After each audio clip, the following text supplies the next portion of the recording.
இங்க பாருப்பா, நான் எதுல முதலீடு செஞ்சாலும் என்னோட முதலீடு அதிகமாகவே இல்ல. என்னோட முதலீடுகள் எனக்கு ஏதாவது லாபம் கொடுக்கணும்ல. உங்களுக்கு growth வேணும்னா ஐசிஐசிஐ Prudential ஈக்விட்டி சேவிங்ஸ் ஃபண்ட்ஸை ட்ரை பண்ணுங்க. Equity savings ஃபண்டா?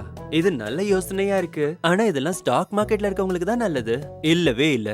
இந்த திட்டம் நிலையான வருமானம், ஆர்பிட்ராஜ் அப்புறம் மத்த டெரிவேட்டிவ் ஸ்ட்ராட்டஜிஸ் மூலமா ஒரு வழக்கமான வருமானத்தை உருவாக்க முயற்சி பண்ணுது. இது உங்க போர்ட்ஃபோலியோ பேட்டாவை குறைவா வச்சிருக்குது, அதாவது குறைவான ஏற்ற இறக்கம்.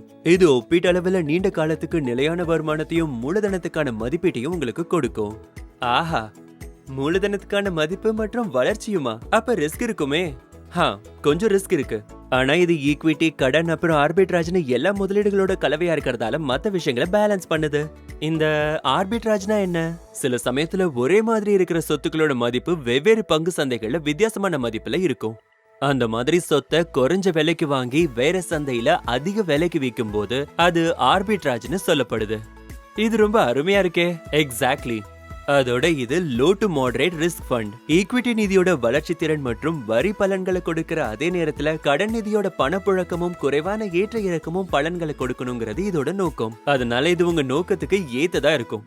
உங்க முதலீட்டுல இருந்து வளர்ச்சியும் குறைவான ஏற்ற இறக்கமும் இருக்கணும்னு நீங்க நினைச்சா ICICI Prudential equity savings fund தேடி பாருங்க.